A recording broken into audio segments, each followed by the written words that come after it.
Olá, olá a todos. Eu sou o Eduardo Mota, do grupo Huntington Procriar, e hoje nós vamos continuar com o nosso bate-papo produtivo sobre um tema muito importante, sobre o tema Estou com dificuldades para engravidar.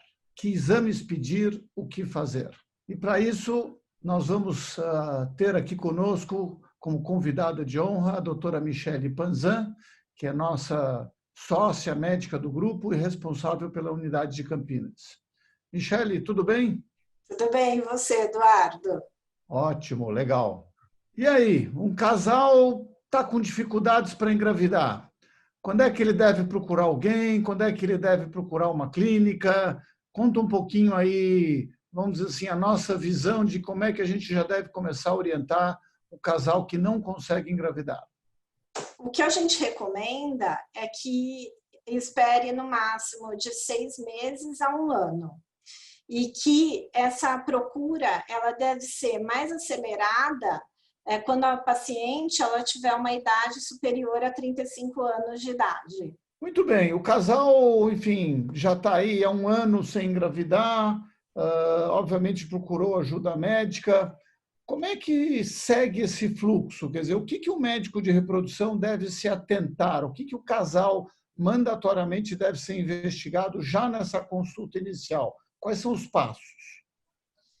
Quando um casal ele chega para a consulta, ele vai passar primeiro pelo que a gente chama de anamnese. Né? Essa anamnese, na verdade, nada mais é do que uma conversa em que esse casal vai contar para a gente o que está acontecendo e por tudo aquilo que ele já passou ao longo desse tempo de tentativas.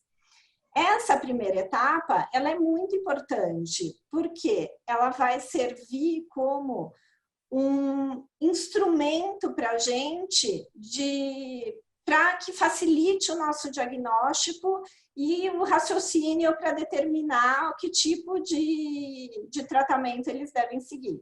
Bacana, muito bom. E de maneira prática, Michele, se nós tivéssemos que, vamos dizer assim, determinar alguns exames, vamos dizer assim, que sejam exames gerais. Vamos começar pelo homem, que geralmente é mais fácil. O que é imprescindível pesquisar em todos os homens? Imprescindível é o espermograma, né? Porque no espermograma, além da quantidade, a gente vai avaliar a qualidade desse espermatozoide, né? Então, porque não adianta também ter milhões de espermatozoides se eles forem mal formados ou se eles não conseguirem nadar. Né? Então, o espermograma é um exame que precisa ser feito logo numa primeira consulta. Ótimo. Então, o espermograma é o nosso exame maior. E como é que ele deve ser realizado? E se porventura houver alguma alteração do espermograma, como é que a gente deve complementar essa avaliação? Para a coleta do espermograma, a gente recomenda de 2 a 5 dias de abstinência sexual. No caso, se o espermograma vier alterado, aí a gente segue com a investigação, fazendo os exames complementares, que seriam os exames hormonais. Em seguida, pode ser solicitado um ultrassom de bolsa escrotal, né, para avaliação de varicocele, que seria uma das causas de alteração no espermograma. Costumamos também pesquisar alterações genéticas, né, com o cariótipo e, em casos mais graves, a microdeleção do cromossoma Y. E, por fim, um exame mais novo que a gente recomenda fazer, que é a fragmentação do DNA espermático, para a gente procurar algumas alterações específicas nesse espermatozoide. Bom, o homem, então, o espermograma, de certa maneira, vamos dizer assim, resolve essa visão do potencial de fertilidade dele. E agora nós vamos para a mulher, né? O que nós precisamos investigar na mulher de base, naquela mulher, vamos dizer assim, que não tem nenhuma história importante, não tem nada aí que a anamnese revelou de fundamental? Quais são os exames iniciais destinados à mulher em uma pesquisa do casal infértil? Já na primeira consulta, essa mulher ela passa por um exame ginecológico E nós, especialistas em reprodução, nós temos uma ferramenta na clínica que é o ultrassom. A gente consegue, então, com isso, avaliar o potencial reprodutivo dessa mulher, né? A reserva ovariana dela, como é que está, a gente consegue fazer uma contagem folicular, né, para saber se tem bastante óvulos, se tem menos óvulos. Além disso, a gente consegue identificar se está tendo ovulação, né? Em várias mulheres, a gente já, no próprio ultrassom, a gente já vê lá um sinal ovulatório. Outra coisa que a gente consegue avaliar é se existe alguma alteração uterina, né? Malformações uterinas, se tem um pólipo uterino, se tem um mioma, então se tem alguma coisa que possa estar interferindo no útero. E por fim, ainda a gente dá aquela olhada geral para investigar e para avaliar se existe a presença de endometriose ou não. Bacana. Então, a consulta inicial nossa é muito importante.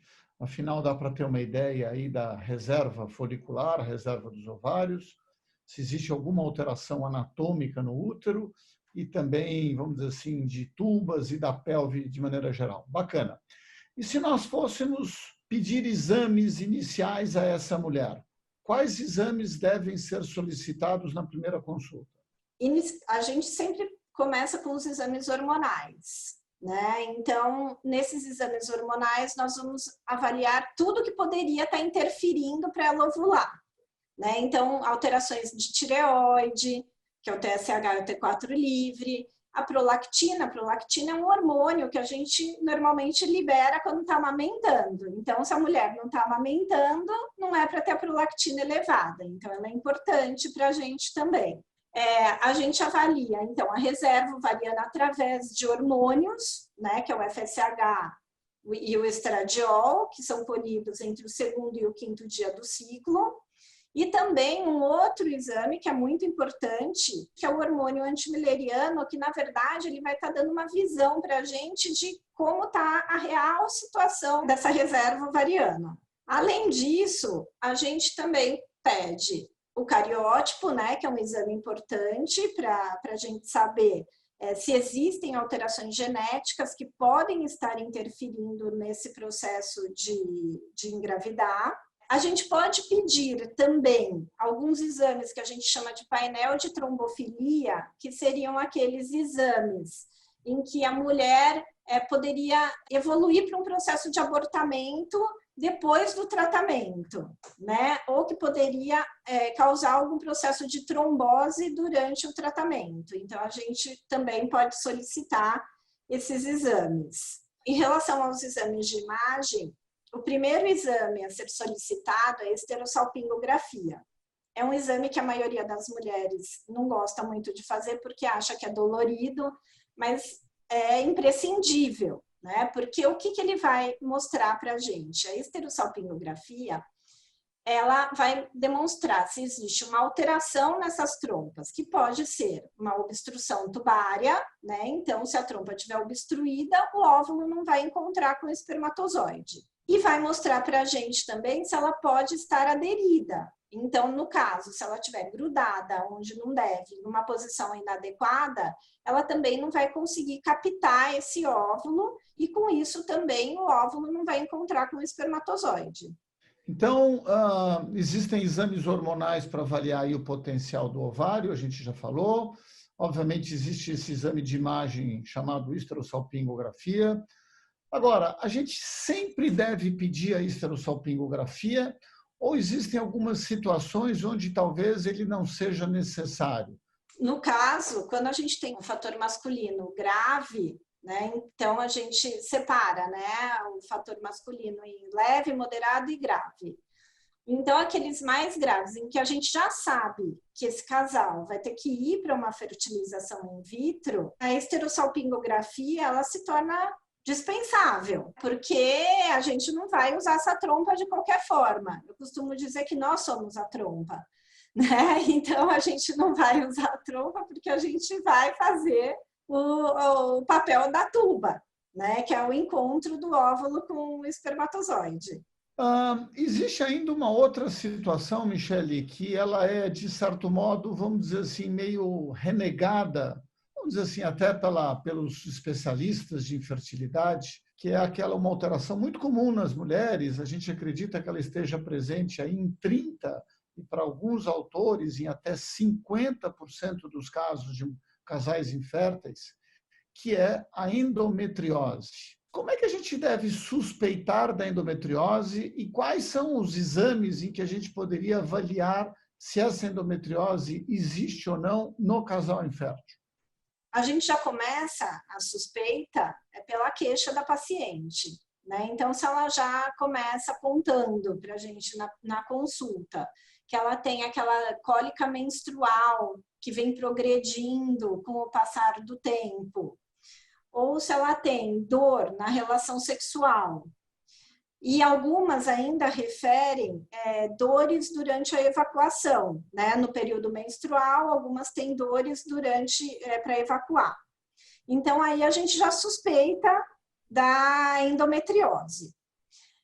Além disso, tem algumas pacientes que não têm dor nenhuma, né? Ou tem uma dor muito leve, que a gente às vezes até suspeita, mas que não tem tanta certeza, e que aí faz a esterossalpingografia, e a esterossalpingografia dá uma sugestão através das aderências que possa existir aí uma endometriose.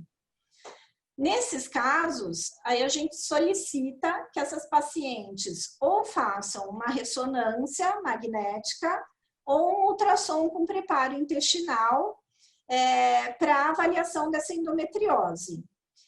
Quanto à decisão de fazer a ressonância ou fazer o ultrassom com preparo intestinal, tanto faz, a acurácia é mais ou menos semelhante, e aí vai depender de cada grupo solicitar aquilo que tem mais facilidade, aquilo que tem mais confiança, os especialistas em que tem mais confiança na região onde trabalha, né? Bacana, então a gente teve uma visão muito completa dos exames, das características, de como a gente deve seguir adiante esses casais. Mas, Michele, se você tivesse que falar sobre um único item, qual é o fator mais importante a ser, vamos dizer assim, escolhido para o casal infértil? Qual é o fator mais importante para ser valorizado para este casal? Sem dúvida nenhuma, é a idade da mulher, né? Então, o que a gente recomenda? Se você tem acima de 35 anos e em 6 meses não engravidou, procure um especialista. Vá investigar para ver o que está acontecendo. Se você tem menos de 35 anos e em 1 ano não engravidou, também deve procurar um especialista. Por quê? Porque, às vezes, a sua reserva ovariana, apesar de ser mais jovem, ela também pode estar diminuindo. E a qualidade do óvulo também pode estar piorando. Não é porque você tem menos de 35 anos que isso não pode acontecer. Bacana. Muito obrigado. Obrigado pelas dicas. E a você que está nos seguindo, muito obrigado pela sua presença. Tchau.